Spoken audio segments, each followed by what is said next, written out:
दोस्तों सोचिए जरा, अगर किसी इंसान को बचपन से एक दीन मिला हो, एक पहचान मिली हो, एक ऐसा रास्ता मिला हो जो सही और गलत का फर्क सिखाता हो, फिर भी वही इंसान बड़े होकर कहे कि उसे अब दीन की जरूरत नहीं, तो सवाल पैदा होता है कि आखिर ऐसा क्यों हुआ? क्या दीन में कमी थी या इंसान की जिंदगी के हालात बदल गए थे? आज की ये वीडियो किसी को गाली देने या जज करने के लिए नहीं है। आज हम सिर्फ ये समझने की कोशिश करेंगे कि कुछ लोग जो मुसलमान घरों में पैदा हुए, बाद में इस्लाम से दूर क्यों हो गए। सबसे पहले बात करते हैं जावेद अख्तर की। जावेद अख्तर का नाम आपने जरूर सुना होगा। हाल ही में उनकी एक बहुत बड़ी डिबेट हुई थी। वो हिंदी फिल्मों के मशहूर गीतकार और लेखक हैं। उनका जन्म 17 जनवरी 1945 को मध्य प्रदेश के ग्वालियर में हुआ। जावेद अख्तर एक ऐसे मुस्लिम परिवार में पैदा हुए जहां पढ़ाई, शायरी और दीन तीनों को अहमियत दी जाती थी। उनके पिता जान निसार अख्तर अपने दौर के बड़े शायर थे और उनके दादा मौलाना फजले हक खैराबादी एक जाने माने आलिम थे, जिन्होंने अंग्रेजों के खिलाफ 1857 की लड़ाई में भी हिस्सा लिया था। यानी जावेद अख्तर का बचपन एक मजबूत मुस्लिम माहौल में गुजरा। उन्होंने दीन की बातें भी सुनी, उर्दू अदब से भी जुड़े और घर में इल्म का माहौल देखा। लेकिन उनकी जिंदगी आसान नहीं रही। कम उम्र में उनके माता पिता का इंतकाल हो गया। नौजवानी के दिनों में उन्हें भारी गरीबी देखनी पड़ी। दिल्ली और फिर मुंबई में उन्होंने ऐसे दिन भी गुजारे जब फुटपाथ पर सोना पड़ा और दोस्तों की मदद से जिंदगी चलानी पड़ी। इसी दौर में उनकी सोच बदलने लगी। मुश्किल हालात, तन्हाई और लगातार संघर्ष ने उनके अंदर बहुत सारे सवाल पैदा किए। जब उन्हें फिल्मों में काम मिला और सलीम जावेद की जोड़ी मशहूर हुई, तो शोले, दीवार और जंजीर जैसी फिल्मों से उन्हें बहुत नाम और पैसा मिला। लेकिन इसी वक्त उन्होंने इंटरव्यू में कहना शुरू किया कि वो अब खुद को किसी भी मजहब, किसी भी दीन से नहीं जोड़ते। उनके मुताबिक इस दुनिया को चलाने वाली कोई ऊपरी बैठी ताकत नहीं है। उन्होंने ये भी कहा कि मजहब ने लोगों को जोड़ने से ज्यादा बांटा है। ये उनकी अपनी सोच थी जिसे उन्होंने खुलकर बताया। इस सोच की वजह से उन्हें मुस्लिम समाज से काफी विरोध भी झेलना पड़ा। लेकिन जावेद अख्तर हमेशा यही कहते रहे कि यह उनका निजी फैसला है और वो किसी और को इस्लाम छोड़ने के लिए नहीं कहते। उनकी कहानी ये दिखाती है कि जब इंसान जिंदगी की ठोकरों में दीन से जुड़ा ना रहे तो धीरे धीरे दूरी बन जाती है। अब बात करते हैं नसीरुद्दीन शाह की। नसीरुद्दीन शाह भारत के बड़े और सम्मानित अभिनेताओं में गिने जाते हैं। उनका जन्म 20 जुलाई 1950 को उत्तर प्रदेश के बाराबंकी में हुआ। वो भी एक पढ़े लिखे मुस्लिम परिवार से ताल्लुक रखते हैं। शुरुआती पढ़ाई उन्होंने अलीगढ़ मुस्लिम यूनिवर्सिटी से की और फिर नेशनल स्कूल ऑफ ड्रामा से एक्टिंग सीखी। फिल्मों में उनके किरदार अक्सर गंभीर होते हैं, जिनमें इंसान के अंदर चलने वाली उलझन और सवाल साफ दिखते हैं। नसीरुद्दीन शाह ने कई इंटरव्यू में बताया कि बचपन से ही उनके मन में दीन को लेकर सवाल रहते थे। उन्हें ये बात समझ नहीं आती थी कि कोई खुदा हर वक्त हर इंसान को देख रहा है और हर काम का हिसाब रख रहा है। बड़े होने पर उन्होंने खुद को लैप्स्ड मुस्लिम कहा, यानी ऐसा इंसान जो मुस्लिम घर में पैदा हुआ लेकिन अब इस्लाम की रस्मी इबादतों पर अमल नहीं करता। उन्होंने साफ कहा कि उन्हें किसी मजहब से नफरत नहीं है, लेकिन वो मजहबी रस्मों और ढांचे से सहमत नहीं है। उन्होंने नमाज, रोजा और बाकी इबादतों को अपनी जिंदगी का हिस्सा नहीं बनाया। उनकी शादी रत्ना पाठक शाह से हुई, जो एक गैर मुस्लिम परिवार से है, और उनके घर में बच्चों पर किसी दीन को जबरदस्ती नहीं थोपा गया।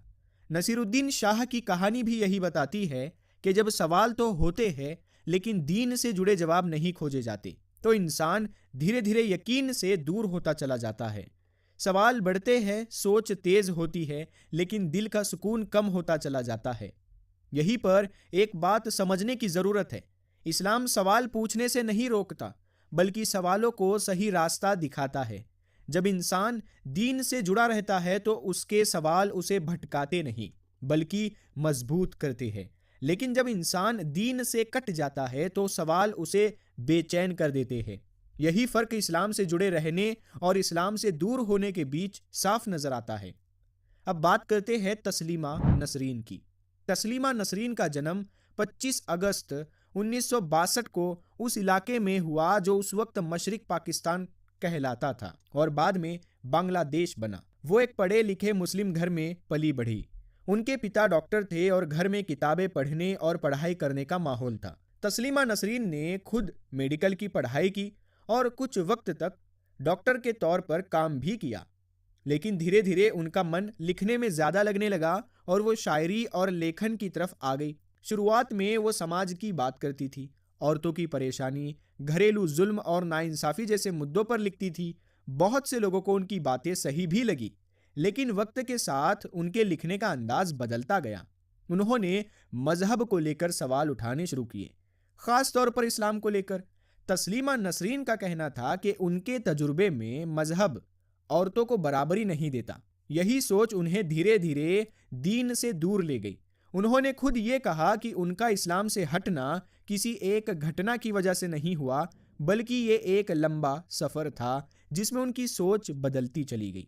1990 के दशक में उनकी किताब लज्जा सामने आई, जिसके बाद बांग्लादेश में भारी विरोध शुरू हो गया।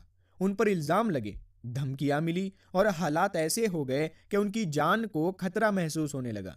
आखिरकार उन्हें बांग्लादेश छोड़ना पड़ा।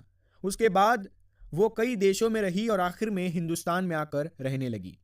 तस्लीमा नसरीन ने यह भी माना कि अपने फैसलों की वजह से उन्हें अकेलापन, विरोध और मुल्क से बाहर रहने की तकलीफ झेलनी पड़ी, लेकिन इसके बावजूद उन्होंने खुद को एक गैर मजहबी इंसान के तौर पर पेश किया और उसी पहचान के साथ आगे बढ़ती रही।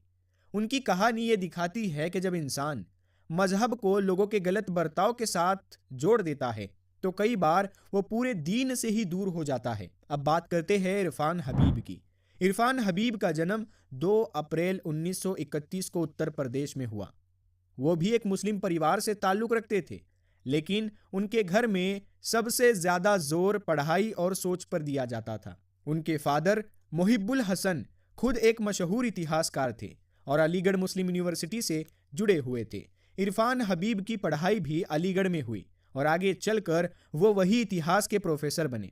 उन्होंने मुगल दौर, खेती किसानी और समाज की बनावट पर काफ़ी रिसर्च की और उनकी किताबें आज भी पढ़ाई जाती है। इरफान हबीब की सोच शुरू से ही ज़्यादा तर्क और दिमाग पर आधारित रही। उन्होंने कई बार कहा कि वो दुनिया और इतिहास को मजहब की नज़र से नहीं बल्कि सबूत और कागजात के आधार पर देखते हैं। उनके मुताबिक हर बात को समझने के लिए तर्क और हकीकत ज़्यादा ज़रूरी है।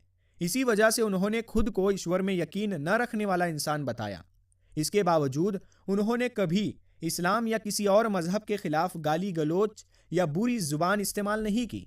उनका कहना हमेशा यही रहा कि उनका काम लोगों का ईमान बदलना नहीं बल्कि इतिहास को सही तरीके से समझना है। उनकी कहानी ये बताती है कि जब इंसान हर चीज़ को सिर्फ दिमाग से देखता है और दिल को अलग कर देता है तो उसकी ज़िंदगी से रूहानी एहसास धीरे धीरे ख़त्म होने लगता है। अब अगर इन चारों लोगों की ज़िंदगी को एक साथ देखा जाए तो एक बात साफ समझ में आती है। किसी ने गरीबी और तन्हाई में सवाल खड़े किए, किसी ने तर्क और सोच को सब कुछ मान लिया, किसी ने समाज की गलतियों को दीन से जोड़ लिया और किसी ने हर चीज़ को सिर्फ दुनिया की नज़र से देखा।